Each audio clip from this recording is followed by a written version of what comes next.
Hi student, GIT का online class में आप लोग का स्वागत है।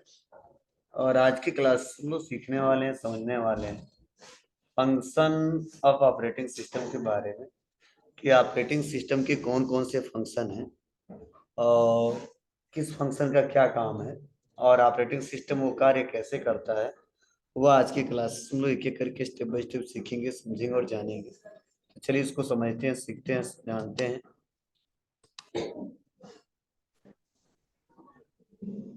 देखिए, ध्यान देना, इसी को हम लोग एक एक करके समझने वाले हैं, जानने वाले हैं। देखिए, ऑपरेटिंग सिस्टम में सबसे पहला हम एक एक करके हम देख लेंगे।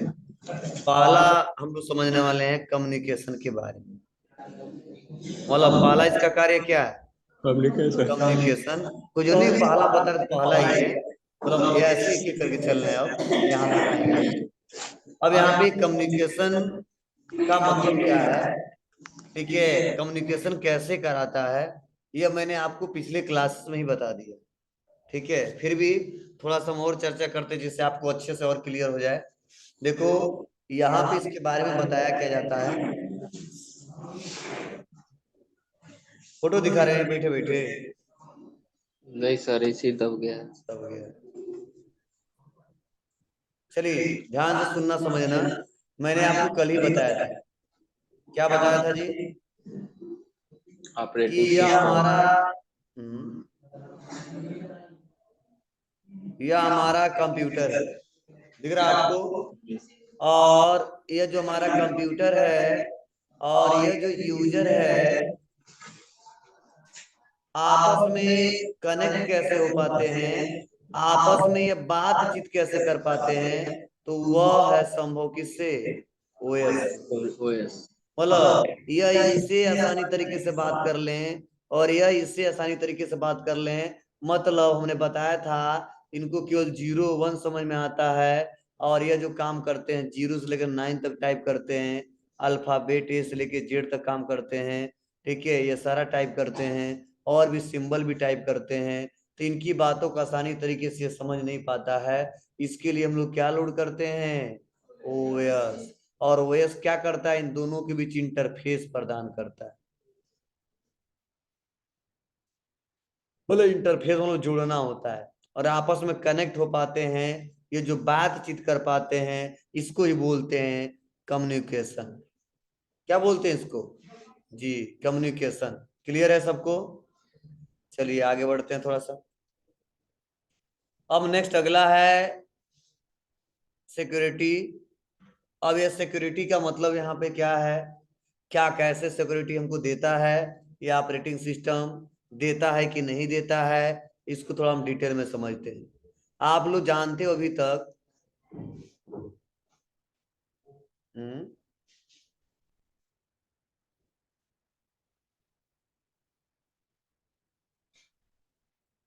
हम्म क्या हो रहा है जी?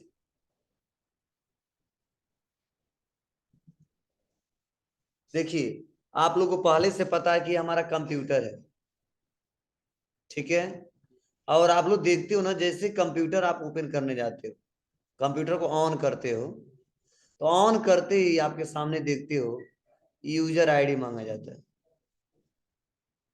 मतलब मान लो मांगा नहीं, जैसे दिखता है, जैसे जीआईटी दिखता है। उसके बाद से जस्ट उसके बाद से पासवर्ड मांगा जाता है। बोलो। और पासवर्ड कोई कुछ डालते हो, मान लो हमने डाल दिया जीआईटी। मतलब आप बताओ, ये जो ओएस है जब तक इसको लोड नहीं करते हैं, क्या यह सिक्योरिटी हमको मिलता है? नहीं मिलता है। मतलब जैसे ओएस को लोड करेंगे, यह तभी ऑन होगा, तभी मेन स्क्रीन डेस्कटॉप दिखाई देगा। डेस्कटॉप दिखाई देगा जब तक हम उसको यूजर आईडी न दे दें और तब तक हम उसको पासवर्ड से क्रिएट न कर दें। हाँ, ऑप्शनल है, तुम्हारी मर्जी, पासवर्ड लगाओ या उसको वैसे ही छोड़ दो, तुम्हारी मर्जी। पासवर्ड लगाओ या वैसे ही उसको छोड़ दो, लेकिन क्या है, यह जरूरी है। क्या है? यह जरूरी है कि आपको क्या करोगे, जब सिस्टम ऑन करोगे तो वहां पे यूजर आईडी और पासवर्ड मांगा जाता है। तो ये पासवर्ड जो प्रोटेक्टेड होता है, जो ये सिक्योरिटी मिलती है, वो किससे मिलती है? ओएस के माध्यम से मिलती है। मतलब ओएस का ही देन है। अगर ओएस को हम लोड ना करें तो हम कंप्यूटर में आसानी तरीके से सिक्योरिटी मैनेजमेंट नहीं कर पाएंगे। दूसरा तरीका क्या है, आप लोग जाहिर सी बात है जानते हो। क्या जानते हो? देखे होगे आप लोग कि अगर हम लोग कोई फाइल है हमारा, क्या है, फाइल है, और उस फाइल को हम लोग पासवर्ड प्रोटेक्टेड करना चाहते हैं। क्या करना चाहते हैं? पासवर्ड प्रोटेक्टेड करना चाहते हैं। तो आपको पता है कि पासवर्ड प्रोटेक्टेड किया जा सकता है क्या? तो उसके लिए भी ओएस आपको परमिशन देता है, और उस पर राइट क्लिक करते हैं लोग, ऐड टू आर्चिव में जाते हैं लोग, और वहां से सेट पासवर्ड पे क्लिक करके पासवर्ड लोग क्रिएट कर लेते हैं। मतलब उस फाइल को तब तक कोई एक्सेस नहीं कर सकता है जब तक वो पासवर्ड मेंशन न कर दे। ठीक है? मतलब मैक्सिमम जगह जहां पे हमारा डाटा क्या होता है, सिक्योर रहता है। क्या रहता है? सिक्योर रहता है। और ये जो सिक्योरिटी जो हमको मिलता है, वह किससे मिलता है? ऑपरेटिंग सिस्टम से ही मिलता है।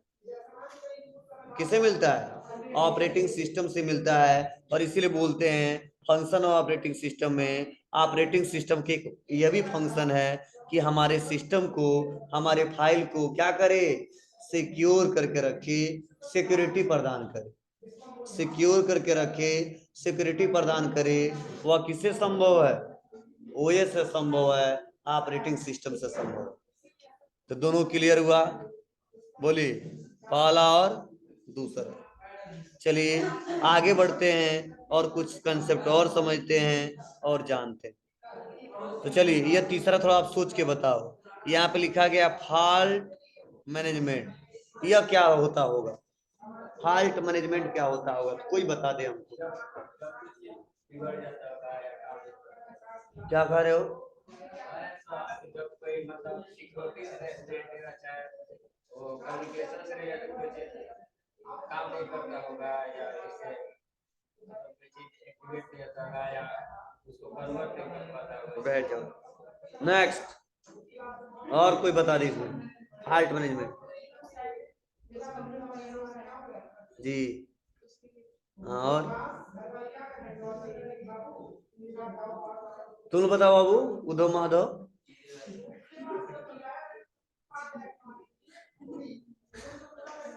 बताइए, कोई बता दे।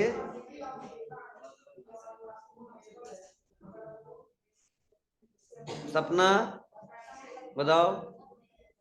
हम नहीं आए थे, कौन आया था? हमू नहीं आए थे, हम नहीं आए थे। चलिए ध्यान से सुनना, फॉल्ट मैनेजमेंट का क्या मतलब है। जैसे हमारा सिस्टम है, ठीक है, और सिस्टम पे हम काम कर रहे हैं।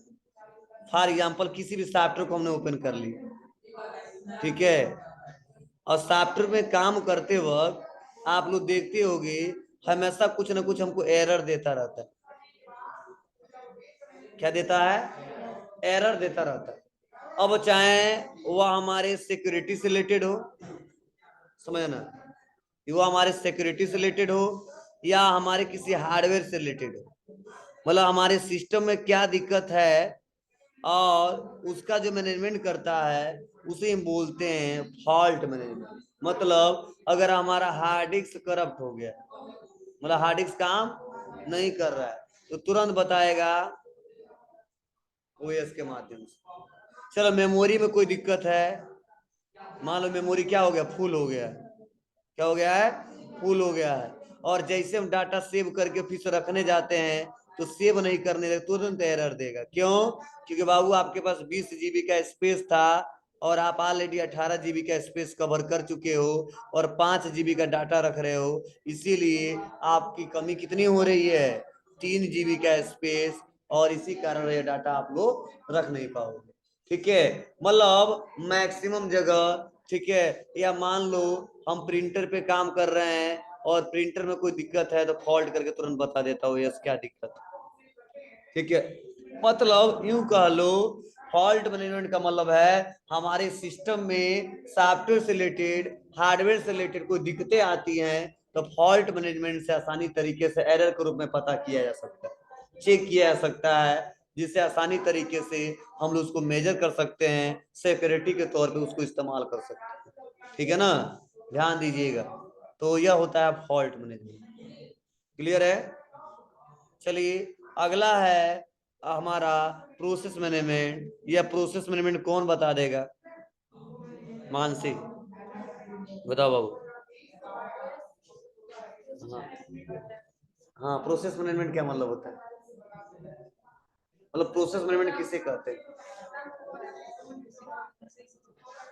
सही से चलिए बैठिए, तो लिखिए पूरा बकायदे से। चलो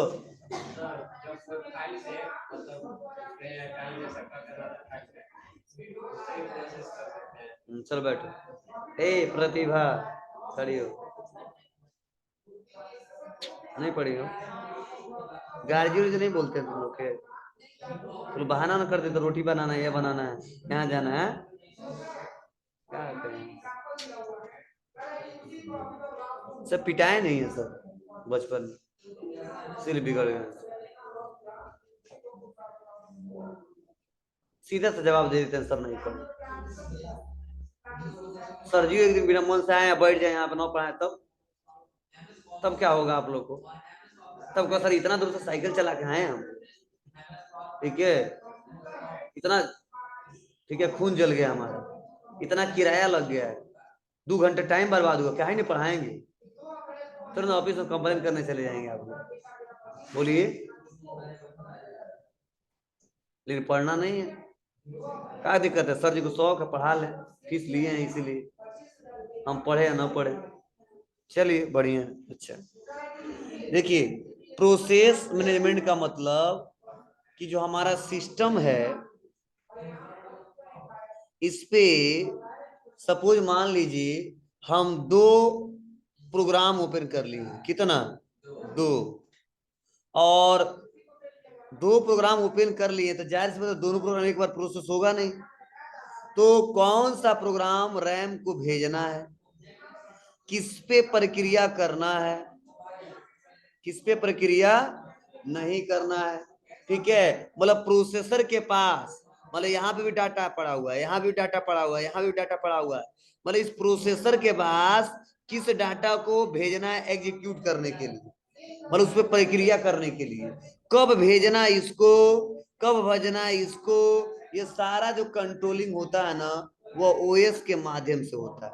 मतलब प्रोसेस मैनेजमेंट का मतलब क्या है, कितने टाइम के लिए मेमोरी पे किसको कितने टाइम के लिए होल्ड करना है, किसको कहाँ पे भेजना है, ठीक है, प्रोसेसर के पास, ठीक है, कितना वेट कराना है प्रोसेसर से रिलेटेड, वो सारा जो काम होता है उसे बोलते हैं प्रोसेस मैनेजमेंट।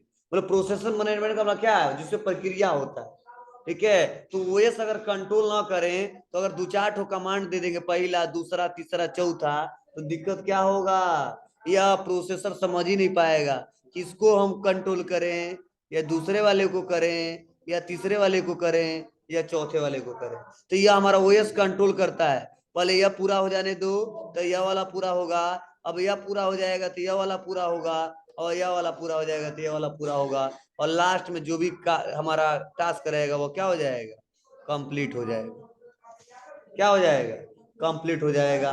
मतलब प्रोसेसर के पास कब किस टास्क को भेजना है, कितने टाइम के लिए भेजना है, कितने टाइम के लिए होल्ड करना है, वो सारा जो काम करता है वो कौन करता है, ओएस करता है, इसी बोलते हैं प्रोसेस मैनेजमेंट। ठीक है, अगर ये डिसाइड ना किया जाए, ये डिसीजन ना लिया जाए तो आगे चल के दिक्कत हो जाएगी, और डाटा पे हम आसानी तरीके से काम नहीं कर पाएंगे।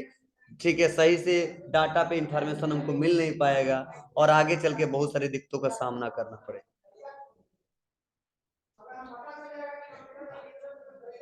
बोलिए।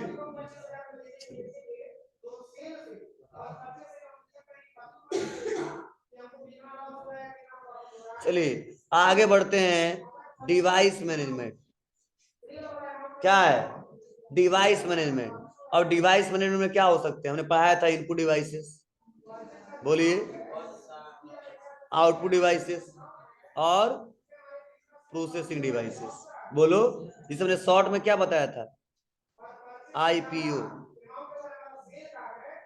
बताया था ना, याद है? IPO cycle. आई मतलब इनपुट, पी मतलब प्रोसेसिंग, ओ मतलब जी इनपुट, प्रोसेसिंग, आउटपुट। और हमारा हैंडराइटिंग ब्रांडेड है, जानती है तू। चलो, तू तो ऐसा नहीं लिख पाओगे, यहाँ पे लिख के दिखाओ ना। मतलब इस पेनवा से जैसे हम लिख रहे हैं वैसा भी नहीं लिख पाओगे। कोई ट्राई करके देख ले, इनपुट के लिख के दिखा दे। हाँ हाँ, ध्यान दीजिएगा। चलिए, मतलब ऑलरेडी वैसे हमारा है, इसमें भी वैसे ही है, और नॉर्मल कॉपी लिखते तो वैसे ही। ठीक है, इसीलिए हमारा नंबर कट जाता है स्कूल में। मतलब एग्जाम जितना दिए हैं 10 नंबर तो इसी से कट गया। चलिए, इतना क्लियर है सबको। अब क्या है इनपुट डिवाइस और आउटपुट डिवाइस और प्रोसेसिंग डिवाइस का मतलब क्या है? मतलब जितने हमारे डिवाइसेस हमारे कंप्यूटर से कनेक्ट होते हैं, मतलब इनपुट का कब काम है, प्रोसेस का कब काम है, और आउटपुट का कब काम है, ये सारा जो कंट्रोलिंग होता है वो कौन करता है? ओएस करता है। मतलब अगर यूजर द्वारा क्या किया जा रहा है, कुछ इंस्ट्रक्शन दिया जा रहा है, तो किससे दिया जाता है? इनपुट डिवाइस के द्वारा। ये जो कंट्रोल करता है ओएस करता है। अब उसको प्रोसेस किया जाता है किसके द्वारा? सीपीयू के द्वारा।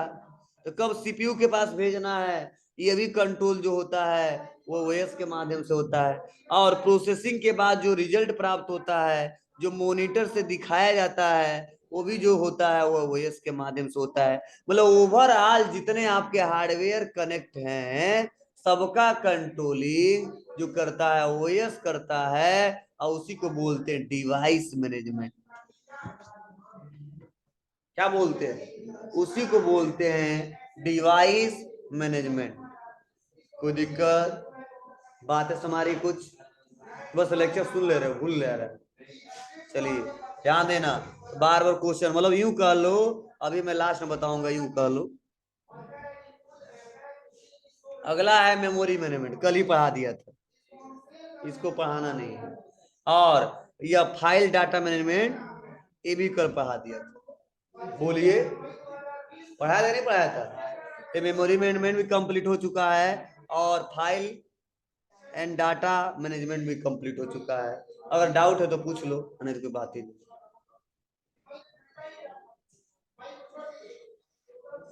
बोलिए, मतलब यूं कह लो,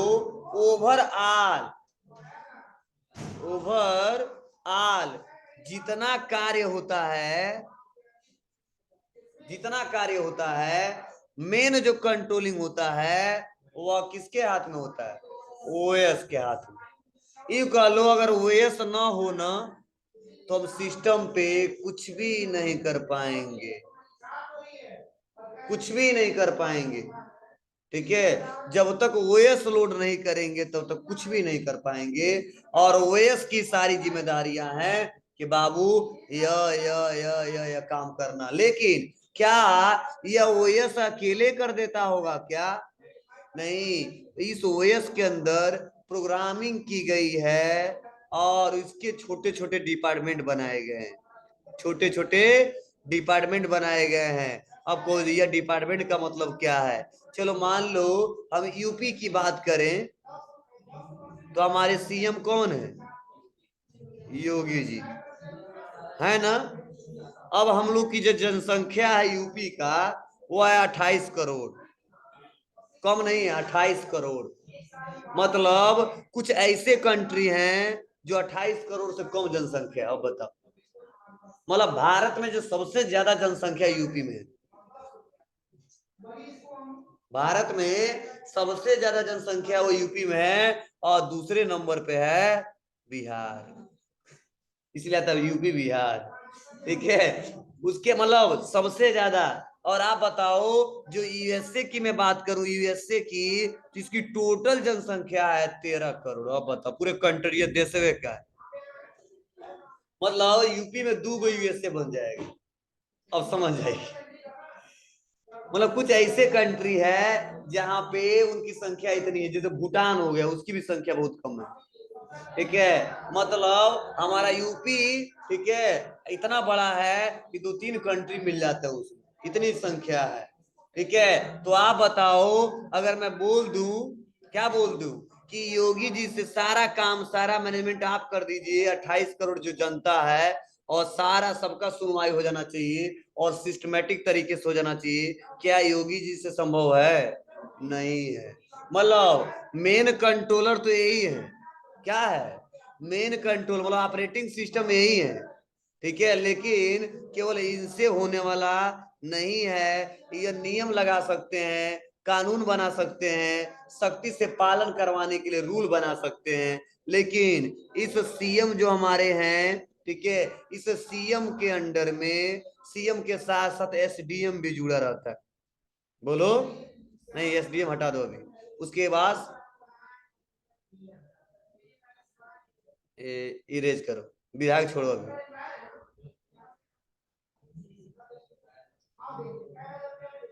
ए यार, सीएम हो गए, ठीक है, मुख्यमंत्री, एक उप मुख्यमंत्री रहते हैं। ठीक है, उसके अंदर क्या होते हैं, अब धीरे धीरे धीरे और भी, ठीक है, मान लो हमारे सांसद हो गए, बोलो, उसके बाद से उससे नीचे क्या हो गए, विधायक हो गए। और गवर्नमेंट की बात करें तो क्या हो जाता है, हर एक डिस्ट्रिक्ट का एक डीएम है, उसके अंडर में एसडीएम है। ठीक है, उससे भी काम नहीं चलता है, उसके लिए हर गांव में, ठीक है, मतलब तहसील वाइज क्या किए गए हैं, तहसील बनाए गए हैं। उसके बाद उससे भी काम नहीं चलता है तो थाना बनाया गया है, थाने से भी काम नहीं चलता है तो कोतवाली बनाए गए हैं, कोतवाली से भी काम नहीं चलता है तो अलग अलग ग्राम में ग्राम प्रधान बनाए गए हैं, उससे भी काम नहीं चलता तो सदस्य बनाए गए हैं। इतना सिस्टम बनाया गया है, तब यह पूरा सिस्टम कंट्रोल होता है। उसमें भी 100 लोग जाते हैं तो 25 लोग का सुनवाई होता है, 75 लोग का नहीं हो पाता है। और गवर्नमेंट बहुत अच्छा है तो उसमें 50 लोग का होता है, 50 लोग का नहीं होता। बहुत अच्छा है तो 75 लोग का होता है, 25 लोग का नहीं होता है। तो आप बताओ, इतना सिस्टम बनाने के बाद भी, अब उस देखो थाने में बात करें तो उसमें भी बहुत सारे हैं। ठीक है, डीजीओ है, अलग है, डीजीआई अलग है, एसडीओ अलग है, थानेदार अलग है। हाँ, ठीक है, बहुत सारे डिपार्टमेंट उसके अंदर भी कितने हैं। बोला यह सब सिस्टम मिला के तब हम यूपी को चला रहे हैं, और कई सारे सीएम मिलके, ठीक है, पूरे हमारे कंट्री को चला रहे हैं, और पीएम अकेले सारा कंट्रोलिंग कर रहा है। लेकिन अगर अकेले कह दूं ये कंट्रोलिंग करने का कर पाएगा? नहीं कर पाएगा। इसके लिए भी बहुत सारे डिपार्टमेंट बनाए गए हैं। मतलब मेन कहने का मतलब है कि ओवरऑल मेन है ये पीएम ही है, लेकिन इसके अंडर में बहुत सारे लोग काम कर रहे हैं। अगर स्टेट की बात करें तो सीएम है, इसके अंडर में बहुत सारे लोग काम कर रहे हैं। मतलब ये समझ जाओ, छोटे छोटे प्रोग्राम है, ठीक है, इनके लिए अलग अलग टास्क दिया गया है। ठीक है, उप मुख्यमंत्री का टास्क अलग होगा, बोलो, ठीक है, उसके बाद हमारे सांसद का काम अलग होगा, विधायक का काम अलग होगा, डीएम का काम अलग होगा, एसडीएम का काम अलग होगा, तहसीलदार का काम अलग होगा, थानेदार का काम अलग होगा, प्रधान जी का काम अलग होगा। सारा सिस्टम अलग अलग बनाया गया है। तब हम लोग धीरे धीरे धीरे धीरे गवर्नमेंट का कुछ बेनिफिट लेते हैं, कुछ लोग लेते हैं, कुछ लोग बेनिफिट नहीं ले पाते हैं। वैसे ओएस में ना बहुत सारे छोटे छोटे प्रोग्राम बनाए गए हैं, उन प्रोग्राम से सारा सिस्टम ओवरऑल कंट्रोल किया जाता है। अगर यह प्रोग्राम नहीं काम करेगा सही से तो ओएस अकेले सारा काम नहीं कर पाएगा। लेकिन इनका नाम नहीं आता है, कहते इस सरकार में योगी जी थे तो इतना इतना काम हुआ था।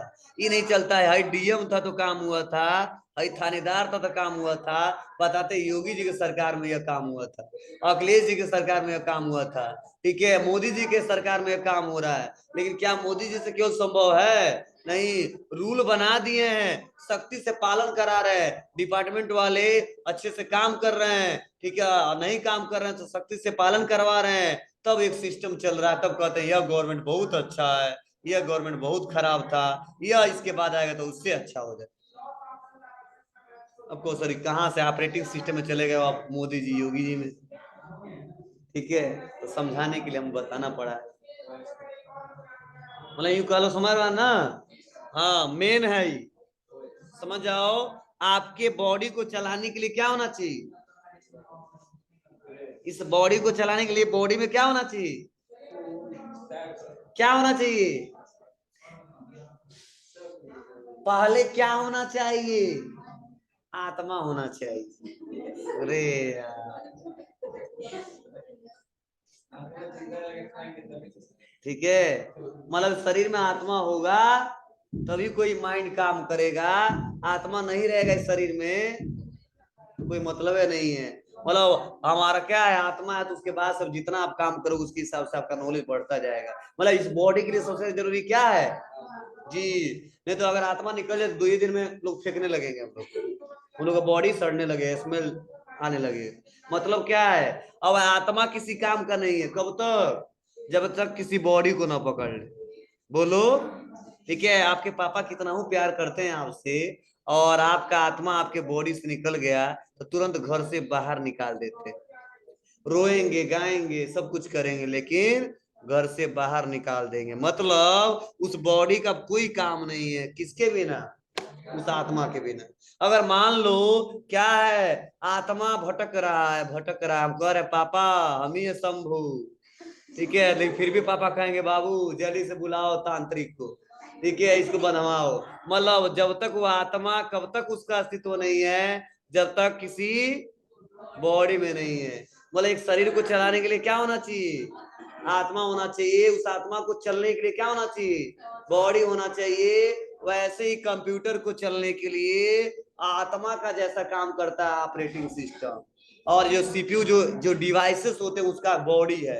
क्या है? बॉडी है। इसलिए कहा जाता है कंप्यूटर को चलने के लिए 2 कंपोनेंट्स होनी चाहिए, 2 पार्ट्स होना चाहिए, एक हार्डवेयर एक सॉफ्टवेयर। इसलिए कहा जाता है कंप्यूटर का जो हार्डवेयर है एक शरीर है और सॉफ्टवेयर उसकी आत्मा है। अगर दोनों में से कोई एक होता है तो कंप्यूटर का कोई अस्तित्व नहीं होता है, वो एक डब्बे के समान होता है, ठीक है, और वो किसी काम का नहीं होता है। और हार्डवेयर तब तक कार्य नहीं करेगा जब तक उसमें सॉफ्टवेयर न डाला जाए, और सॉफ्टवेयर अभी नहीं करेगा जब तक कोई बॉडी ना हो, कोई हार्डवेयर ना हो।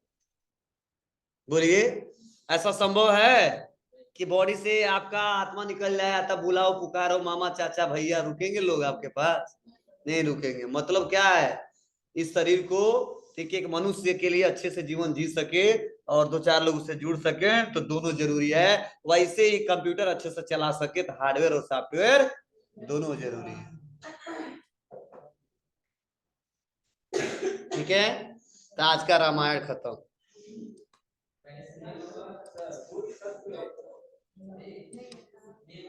क्या है, देखो, तुम मानो या न मानो, हम तो मानते